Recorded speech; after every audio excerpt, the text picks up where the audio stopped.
right, we shift our attention to the big breaking news update coming in. Well, we've accessed the resignation letter of Raj Kumar Anand, formerly with the Aam Aadmi Party, and there's been a lot of back and forth between the Aam Aadmi Party and the BJP over his resignation, with the Aam Aadmi Party, of course, maintaining this is once again pressure tactics by the BJP, who are using the agencies to mount pressure on its MLAs and MPs.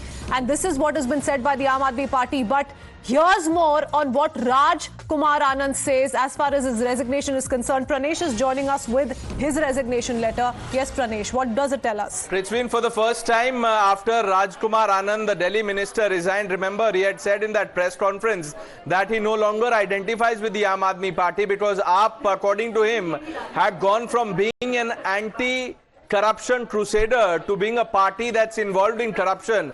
This is his resignation letter. For the first time on television, addressed to the Delhi Chief Minister, he says, let me read this out in entirety. मैं राजकुमार आनंद, समाज कल्याण मंत्री, दिल्ली सरकार अपनी मंत्री पद से इस्तीफा दे रहा हूं. What are the reasons? इसकी दो वजह हैं. पहली वजह यह है कि मैं राजनीति में आया ही था आपकी इस बात से प्रभावित होकर कि राजनीति बदलेगी तो देश बदलेगा, लेकिन आज बहुत अफसोस के साथ ये कहना पड़ रहा है कि राजनीति तो नहीं बदली, लेकिन आप और आपकी पार्टी बदल गई.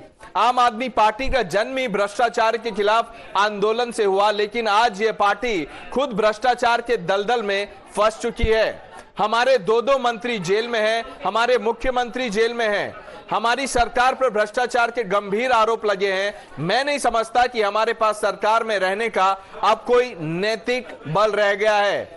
मैं समझता हूं कि सबसे बड़ा छल हमारी पार्टी के कार्यकर्ताओं और दिल्ली की जनता के साथ हुआ है, जिन्होंने बड़ी उम्मीद के साथ आम आदमी पार्टी को सत्ता तक पहुंचाया ताकि दिल्ली से भ्रष्टाचार को खत्म किया जा सके.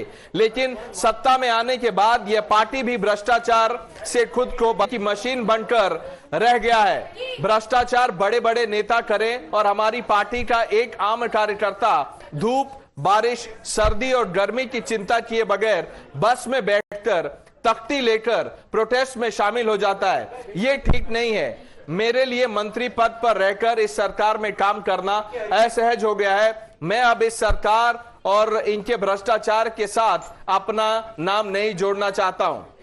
मंत्री पद छोड़ने की दूसरी वजह यह है कि 4 साल इस पार्टी और सरकार में काम करने के बाद मैंने ये समझा कि ये पार्टी और ये सरकार दलित, आरक्षण और बाबा साहेब के विचारों की विरोधी है. Let me read it again. Rajkumar Anand, in his letter to Arvind Kejriwal, is saying that this government is anti-Dalit and has betrayed the ideals of Baba Saheb Ambedkar. Then he says, आज मैं जो कुछ भी हूं बाबा साहेब की वजह से हूं. अलीगढ़ के ताले की फैक्ट्री में बाल मजदूरी की, ट्यूशन पढ़ाकर शिक्षा ग्रहण की, व्यवसाय किया, सामाजिक कार्य किए, राजनीति में आया, विधायक बना, मंत्री बना. यह सब कुछ कर पाया तो सिर्फ और सिर्फ बाबा साहेब की वजह से. बाबा साहेब ने हमें पे बैक टू सोसाइटी का जीवन सूत्र दिया.